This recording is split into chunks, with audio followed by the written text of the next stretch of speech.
Pienessä kaupungissa, metsien ja järvien keskellä, asuu mies. Hänen nimensä on Kalle. Kalle on köyhä mies. Hänen elämänsä on ollut pitkään vaikeaa. Usein hänellä ei ollut rahaa, usein hänellä oli nälkä, ja monena päivänä hän ei tiennyt, miten jatkaa. Mutta tänään on toisenlainen päivä. Tänään on toivon päivä. Tänään Kallella on työhaastattelu. Yksi tapaaminen voi muuttaa kaiken. Ehkä hän saa työn. Ehkä hän saa uuden elämän. Tätä ajatusta hän kantaa aikaisin aamulla kaupungilla. Kadut ovat vielä hiljaisia, mutta monet ihmiset ovat jo matkalla töihin. Kallella on puhdas paita, vähän vanha. Hän on silittänyt sen parhaansa mukaan. Hänen kenkänsä eivät ole uudet, mutta hän on kiillottanut ne huolellisesti. Hän haluaa tehdä hyvän vaikutuksen. Hänen sydämensä hakkaa nopeasti. Hän on hermostunut. Hänen kätensä ovat hieman kosteat ja päässä pyörii monta ajatusta. Entä jos hän saa työn? Entä jos tänään kaikki todella muuttuu? Hän ajattelee viime kuukausia. Ne olivat vaikeita kuukausia. Ei pysyvää työtä, vähän rahaa, usein tyhjä vatsa. Öitä, jolloin hän valvoi ja murehti. Päiviä, jolloin hän tunsi olevansa näkymätön. Mutta tänään ei tunnu sellaiselta päivältä. Tänään tuntuu erityiseltä. Tänään hän kantaa toivoa sisällään. Pieni, mutta vahva toivo. Hän katsoo eteenpäin ja kuiskaa itselleen.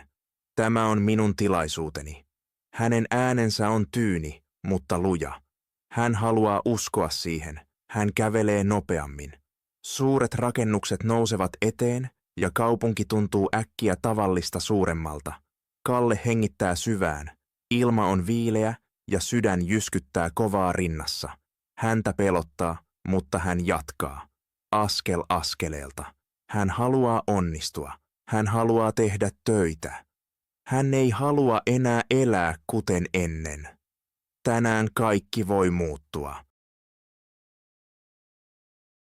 Kalle seisoo suuren toimistorakennuksen edessä ja pysähtyy hetkeksi. Rakennus on korkea ja moderni, paljon suurempi kuin mikään tuttu.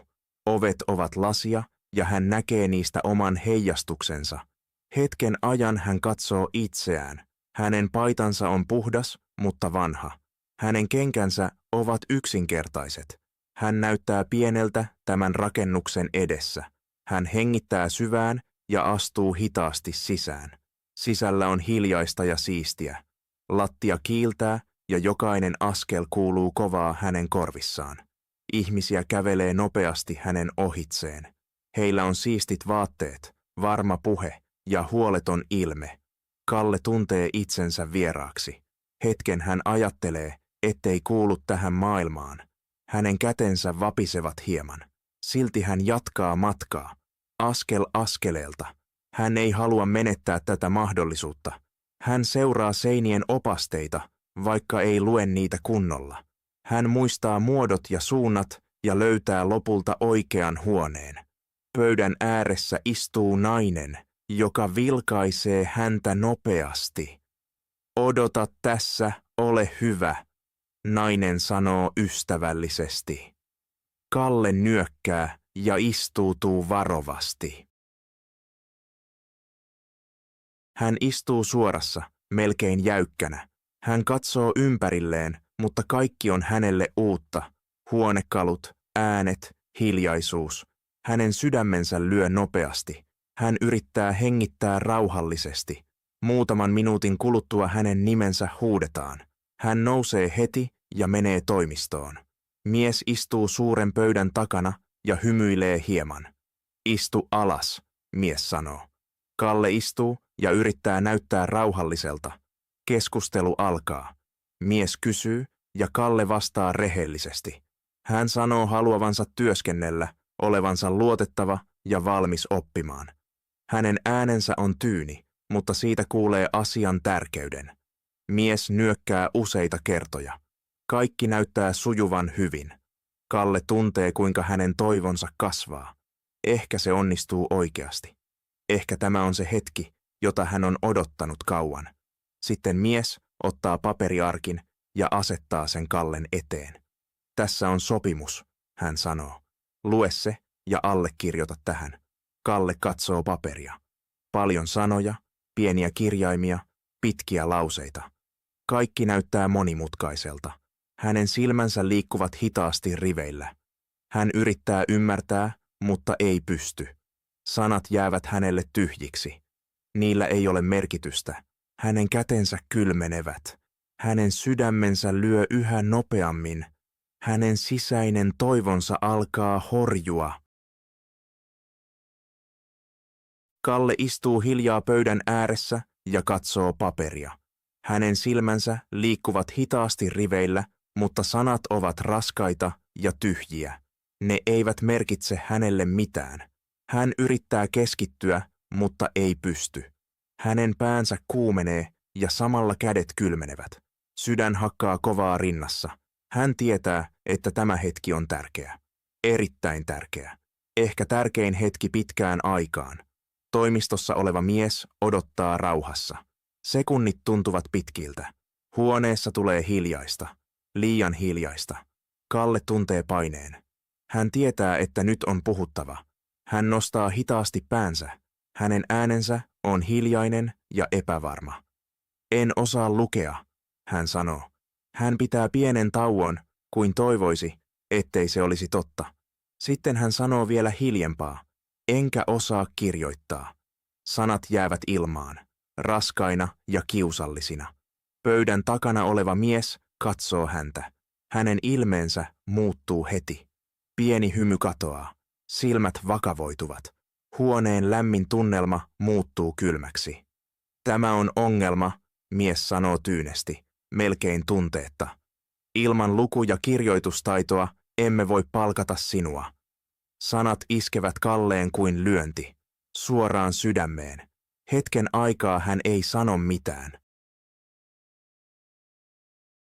Hän istuu vain paikallaan ja tuntee, miten kaikki sisällä romahtaa. Hänen toivonsa murtuu. Hitaasti. Hiljaa. Hän nyökkää vain kevyesti. Mitä hän voisi sanoa? Ei ole selitystä, joka muuttaisi tämän. Ei sanoja, jotka auttaisivat nyt. Hän nousee ylös. Hänen jalkansa tuntuvat raskailta, kuin hän kantaisi jotakin. Jotakin näkymätöntä, mutta hyvin raskasta. Hän kääntyy ja kävelee ovelle. Jokainen askel on raskas. Kun hän avaa oven, hän kuulee hiljaisen äänen takanaan. Olen pahoillani. Mutta nuo sanat eivät auta. Ulkona käytävässä on taas valoisaa ja rauhallista. Ihmisiä kulkee ohi, aivan kuten ennen. He nauravat, puhuvat, tekevät töitä. Heidän maailmassaan mikään ei ole muuttunut, mutta Kallen maailmassa kaikki on toisin. Muutama minuutti sitten hänellä oli vielä toivoa. Nyt se on poissa, aivan poissa. Se tuntuu unelta, joka katkeaa äkkiä. Hän kävelee hitaasti rakennuksen läpi ulos. Suuri ovi aukeaa ja kylmä ilma kohtaa hänet. Hän pysähtyy hetkeksi, kuin ymmärtääkseen, mitä tapahtui. Sitten hän jatkaa. Hänen hartiansa ovat raskaat. Katse suuntautuu maahan. Hänen päässään soi vain yksi ajatus. Olin niin lähellä. Kalle istuu hitaasti rakennuksen kylmille portaille. Suuri ovi hänen takanaan sulkeutuu hiljaa, kuin se sulkisi luvun hänen elämästään. Hänen edessään elämä jatkuu normaalisti, kuin mitään ei olisi tapahtunut. Ihmiset tulevat ja menevät. Jotkut nauravat, toiset puhuvat puhelimessa. Monilla on laukkuja tai mappeja. Heillä on työtä. Heillä on päämäärä. Kalle vain istuu. Hänen hartiansa roikkuvat raskaasti, kuin ne olisivat liian painavat. Hänen kätensä lepäävät hiljaa polvilla. Hän katsoo maahan ja liikkuu tuskin lainkaan. Hänen päässään on hiljaista, mutta sydän on raskas. Muutama minuutti sitten hänellä oli vielä toivo. Oikea toivo. Nyt se on poissa. Aivan kadonnut. Hän ajattelee hiljaa. Miksi elämäni on tällaista? Pukuun pukeutunut mies kävelee nopeasti ohi katsomatta häneen. Nainen pysähtyy hetkeksi, katsoo häntä kuin haluaisi sanoa jotain, mutta jatkaa sitten matkaa. Kukaan ei pysähdy, kukaan ei kysy, kukaan ei auta. Kalle tuntee itsensä näkymättömäksi. Hän istuu keskellä kaupunkia, ihmisten ympäröimänä, ja on silti ihan yksin. Hänen vatsansa murisee hiljaa. Nyt hän muistaa taas nälän. Tänä aamuna hän ei syönyt mitään. Hän ajatteli vain tätä tapaamista, vain tätä yhtä mahdollisuutta. Ja nyt sekin on ohi. Hän nostaa katseensa hitaasti kohti suurta rakennusta. Hetki sitten hän oli vielä sisällä, niin lähellä uutta elämää, niin lähellä kaiken muutosta. Nyt hän istuu ulkona, aivan kuten ennenkin. Ehkä jopa pahemmin kuin ennen, koska hän tietää nyt, kuinka lähellä hän oli. Kylmä tuuli kulkee kadun poikki. Kalle vetää ohuen takkinsa tiukemmin ympärilleen. Hän tuntee kylmyyden, mutta vielä voimakkaammin tuntee tyhjyyden sisällään. Hän hengittää hitaasti ulos. Aika jatkuu, ihmiset jatkavat, mutta hänen maailmansa pysyy paikallaan. Hän ei tiedä, mitä tekisi nyt. Ei työtä, ei rahaa, ei suunnitelmaa. Vain tämä hetki ja pitkä, tyhjä päivä edessä. Ja syvällä sisällä kasvaa hiljainen pelko, että huominen on samanlainen. Kalle istuu yhä kylmillä portailla ja katsoo maahan. Aika kuluu hitaasti, melkein kuin se seisoisi paikallaan. Ihmiset kulkevat ohi, kuten ennenkin. Askeleita, ääniä, liikettä kaikkialla. Mutta Kallelle kaikki tuntuu raskaalta. Hänen päänsä on tyhjä. Hänen toivonsa on pienentynyt. Hyvin pieni. Sitten joku istahtaa yllättäen hänen viereensä. Vieras mies. Kalle tuskin huomaa häntä ensin. Mies ei sano mitään. Hän vain istuu ja katsoo eteenpäin. Hetken aikaa heidän välillään on hiljaista. Rauhallinen, outo hiljaisuus äänekkäässä kaupungissa. Kalle nostaa hitaasti katseensa ja vilkaisee miestä. Sitten hän kääntää päänsä pois. Muutaman sekunnin kuluttua vieras mies sujauttaa kätensä taskuun. Hän ottaa jotain esiin. Ne ovat banaaneja. Keltaisia, tuoreita banaaneja. Ne näyttävät puhtailta ja hyviltä. Mies pitää niitä hetken kädessään ja ojentaa ne sitten Kallelle. Ole hyvä, hän sanoo rauhallisesti. Kalle katsoo yllättyneenä ylös. Hänen silmänsä suurenevat. Minulleko? Hän kysyy hiljaa, melkein epäuskoisena. Vieras nyökkää vain. Ei pitkiä sanoja, ei pitkää keskustelua. Sitten mies vain nousee ja lähtee, ilman että katsoo taakseen. Kalle jää istumaan ja pitää banaaneja käsissään. Hän katsoo niitä pitkään. Hänen nälkänsä on kova, todella kova. Hänen vatsansa särkee. Hänen sormensa liikkuvat hitaasti, kuin hän ottaisi yhden heti. Hän kuvittelee, miltä se maistuisi. Kuinka hyvältä tuntuisi vihdoin syödä jotain. Mutta sitten hän pysähtyy. Jokin hänessä pysäyttää hänet.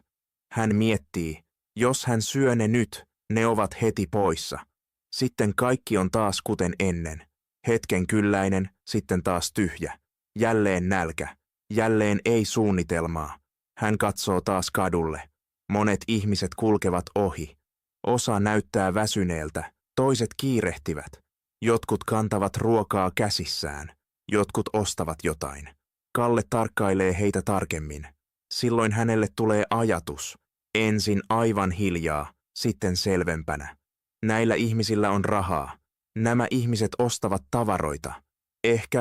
Ehkä hän voi käyttää sitä hyväkseen. Hän nousee hitaasti ylös.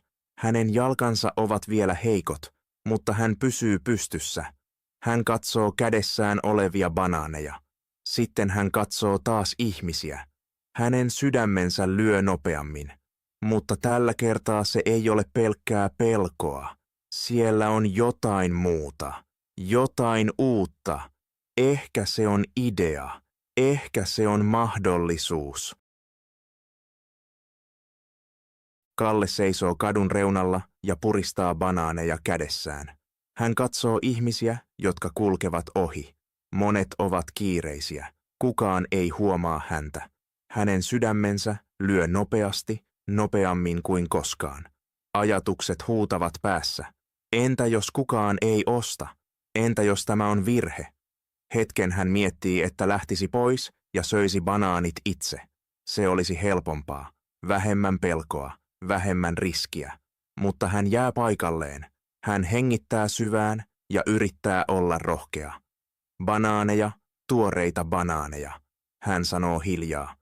Hänen äänensä on epävarma ja melkein kuulumaton. Ihmiset jatkavat matkaansa. Kukaan ei pysähdy. Kalle tuntee, miten epäilyt kasvavat taas. Hänen kätensä kostuvat. Hän vilkaisee hetkeksi maahan. Ehkä idea olikin huono. Ehkä hän ei kuulu tänne. Mutta sitten hän nostaa hitaasti päänsä. Hän ei halua luovuttaa taas. Ei tänään. Ei kaiken jälkeen. Nyt hän puhuu hieman kovempaa. Banaaneja, tuoreita banaaneja. Jotkut ihmiset kääntyvät hetkeksi. Muutama katsoo häntä, mutta he jatkavat. Aika kuluu. Minuutit tuntuvat pitkiltä. Kalle jää seisomaan. Hän tuskin liikkuu. Hänen toivonsa pienenee taas. Sitten, yllättäen, nainen pysähtyy. Hän katsoo banaaneja ja sitten suoraan Kallen silmiin. Paljonko yksi maksaa? Nainen kysyy rauhallisesti. Kalle on hetken hiljaa. Hänen päänsä miettii nopeasti. Hän sanoo hinnan. Nainen nyökkää epäröimättä ja antaa hänelle rahaa. Kalle ottaa sen varovasti käteensä, kuin se katoaisi heti. Summa ei ole suuri, mutta hänestä se tuntuu isolta. Todella isolta. Hän antaa naiselle yhden banaanin. Nainen hymyilee lyhyesti ja jatkaa matkaa. Kalle jää seisomaan. Hän katsoo kädessään olevaa rahaa. Hänen sydämensä tuntuu heti kevyemmältä. Jokin hänessä muuttuu. Ensimmäistä kertaa pitkään aikaan hän ansaitsi itse jotain. Ei lahjaa, ei sattumaa. Se oli hänen päätöksensä, hänen ideansa. Hitaasti pieni hymy nousee hänen kasvoilleen. Aivan varovasti. Ehkä tämä todella toimii. Ehkä hänen elämänsä voi vielä muuttua. Seuraavana päivänä Kalle seisoo taas kadulla. Tällä kertaa hänellä on enemmän banaaneja kädessään. Hän osti ne rahalla, jonka tienasi eilen. Kun hän seisoo paikallaan, kaikki tuntuu vielä uudelta, mutta se ei ole enää niin outoa kuin eilen. Pelko on yhä olemassa, mutta se on pienempi. Hän tietää nyt, että tämä voi toimia. Banaaneja, tuoreita banaaneja. Hän huutaa hieman kovempaa kuin eilen. Hänen äänensä on selvempi. Ihmiset kuulevat hänet. Jotkut kääntyvät katsomaan, jotkut pysähtyvät. Kaikki eivät osta, mutta tarpeeksi moni. Kalle huomaa sen heti. Jokin muuttuu. Illalla hän laskee rahansa. Sitä on enemmän kuin eilen. Hän katsoo summaa pitkään. Hän näkee siinä muutakin kuin rahaa. Se on alku. Seuraavina päivinä hän jatkaa samaa. Joka aamu hän nousee aikaisin. Joka aamu hän ostaa uudet banaanit ja joka päivä hän palaa kadulle. Joskus se on vaikeaa. Joskus ihmiset kävelevät vain ohi. Joinakin päivinä hän ansaitsee vähän. Mutta hän ei luovuta. Ei enää. Hän on oppinut yhden asian. Jos pysyy paikalla, joku tulee. Jos hän jatkaa, jotain tapahtuu. Vähitellen hän ymmärtää kadun. Hän huomaa, milloin ihmisiä tulee paljon. Hän huomaa, missä kannattaa seistä. Ja hän huomaa, paljonko banaaneista voi pyytää. Jonkin ajan kuluttua ihmiset tuntevat hänet.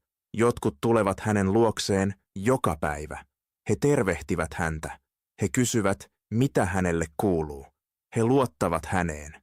Kalle ei tunne itseään enää näkymättömäksi. Pitkästä aikaa hän kuuluu joukkoon.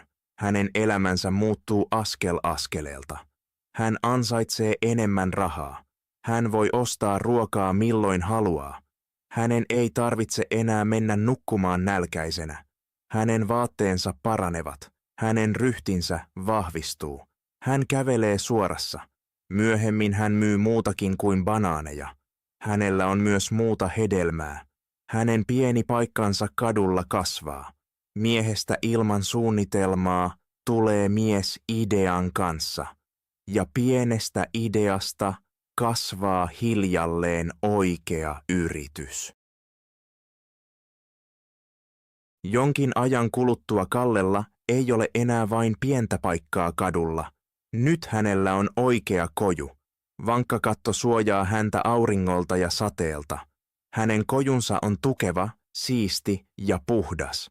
Hedelmät ovat nätisti vierekkäin ja kaikki näyttää kutsuvalta. Ihmiset pysähtyvät mielellään. He tuntevat hänet. He luottavat häneen. Jotkut tulevat joka päivä. He juttelevat, nauravat ja kysyvät hänen päivänsä kuulumiset. Kalle myy nyt paitsi banaaneja, myös monia muita hedelmiä.